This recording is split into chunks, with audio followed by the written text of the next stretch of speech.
Hey guys, so today I'm going to teach you how to cast on to one of these. This is essentially a loom crocheting.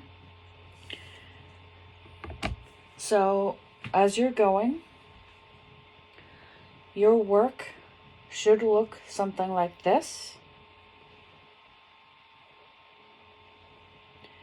And yes, this has 4 different balls of yarn on it on this particular one. And that's okay.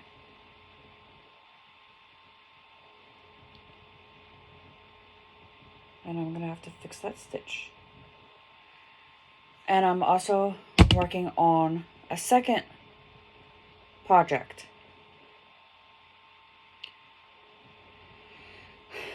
Now, for this particular project, not only are you gonna need this, you're going to need a crochet hook. Does not matter what size, as long as the size of the hook corresponds with the weight of the yarn. You're also going to need one of these. This is a weaving hook.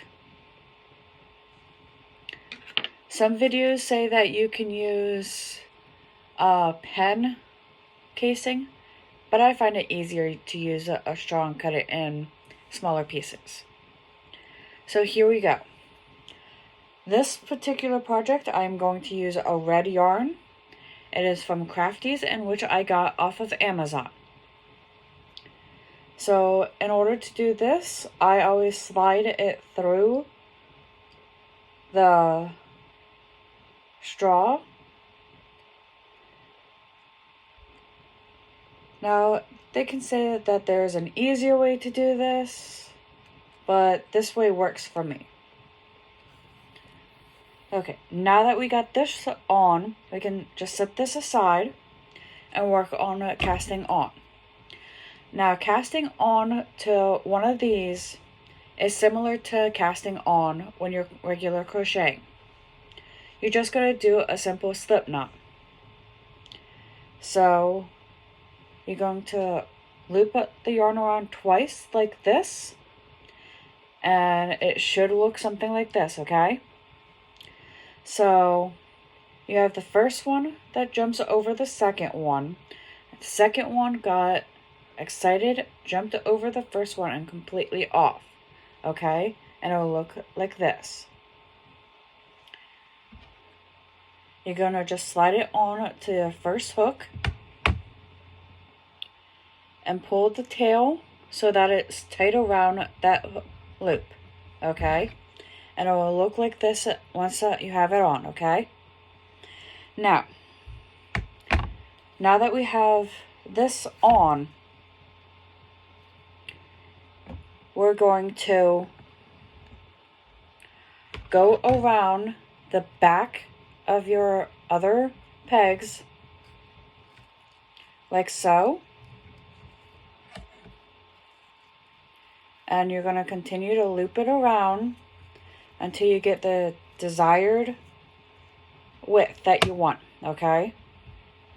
For this, I'm just going to go and do 1, 2, 3, 4, 6, 7, 8, 9. Actually, let me go one more to make it even.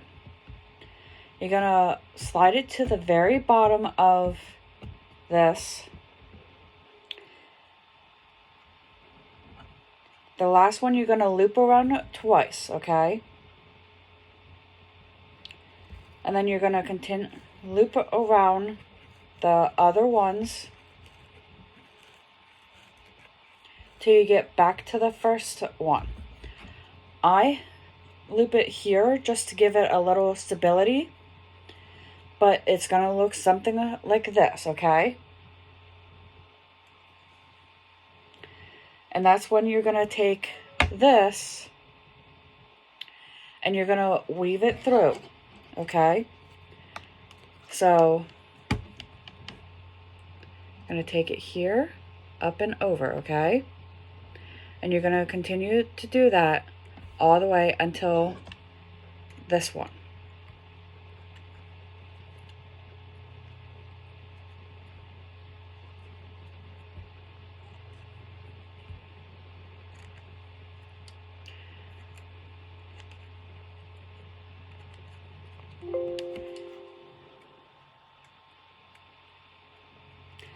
And with this, you're going to push it towards the bottom, okay? It'll look like this at the bottom, okay? Now you're gonna go back the other way, okay? So you're gonna completely avoid this first peg, okay?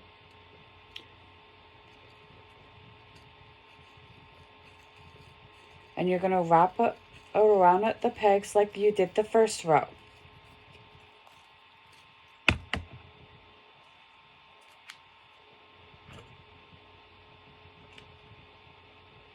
And you're gonna pull the yarn from the row before up and over. And you're gonna continue to do that for as long as you'd like, until you get your desired height. And you're still gonna continue to pull it to the bottom, and when it gets to long enough, you'll be able to pull the yarn and your work towards the bottom. And as you continue, your work's gonna grow, and like I said, it's gonna look something like this, okay?